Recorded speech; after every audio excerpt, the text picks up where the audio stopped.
Hey guys, it's Wednesday, the 12th of December. I've been spending a couple of days out with customers and partners in beautiful Arkansas and Texas, but I'm back in the Silicon Valley of trucking, back here in Chattanooga, Tennessee.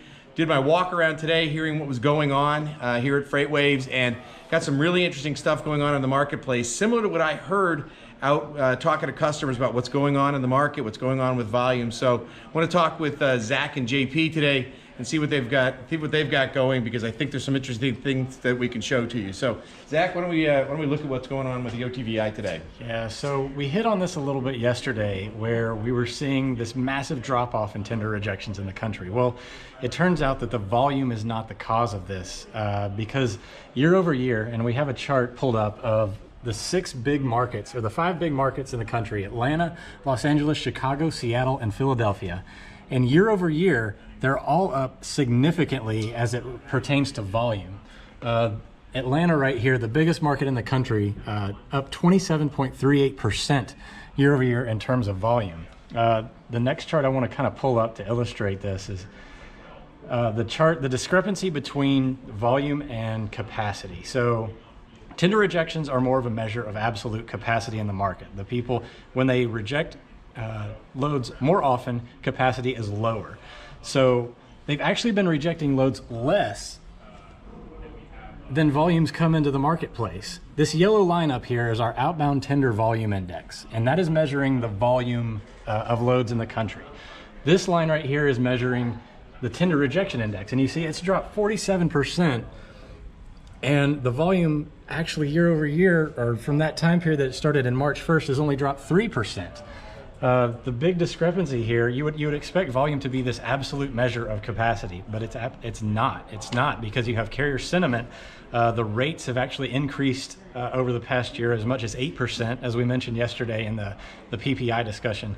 But more often than not, you're seeing this volume. The carriers are able to kind of manage all this. They're grabbing up all these available loads. And I think, JP, you've talked to a lot of brokers over the past few days that have kind of echoed this sentiment, that they're not really seeing this drop off in volume. They're still as busy as they ever were, but it's not necessarily translating into any kind of significant margin expansion.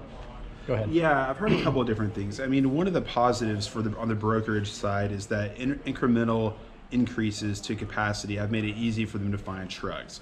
So shippers are just as frantic to move, surging volumes, but it's easy. It's actually become a little bit easier as capacity is loosened up for brokers to find trucks. So they're kind of in their happy place. On the other hand, I've talked to a couple of smaller brokers in town who said that one of the sort of, negative comparisons between 2018 peak and the previous year's peak is that the price competition between brokerages for this freight seems particularly fierce, and so that is kind of compressing margins a little bit. I don't know, Zach, what's your sense of that? I mean, do you think that is capacity loose?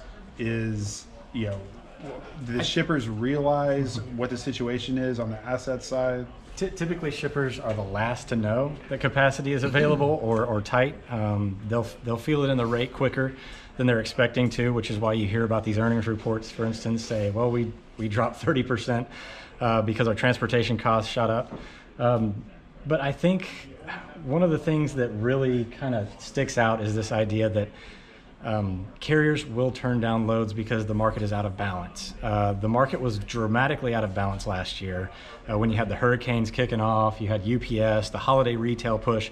Whenever you have surges in specific areas of the country, you're going to be more exposed to other, because you can't have this even spread, even distribution of trucks just available all the time in the market.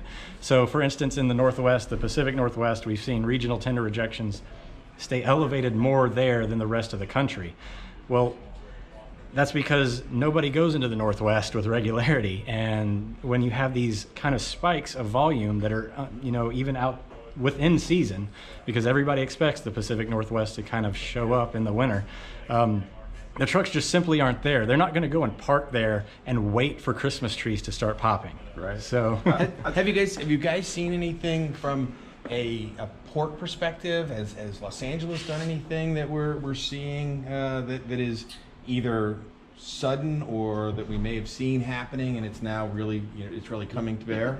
No, Los Angeles has effectively kind of fallen off the map. Right, After yeah. Thanksgiving, they just dropped like a rock. After they extended the tariff deadlines, Right. the pull forward for the urgency for the pull forward sort of ended. I did talk to Drew Johnson, the CEO of Axle Logistics, a brokerage in Knoxville, Tennessee, this morning.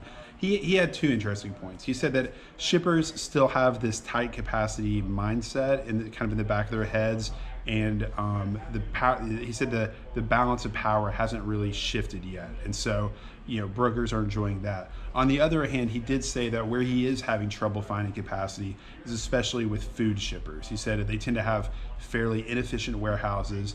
They have large surges for the holidays, depending on the type of food it is, and it's really difficult to find carriers willing to go to these warehouses and DCs where they know their time is going to be wasted. So that's one place where capacity is kind of tight right now.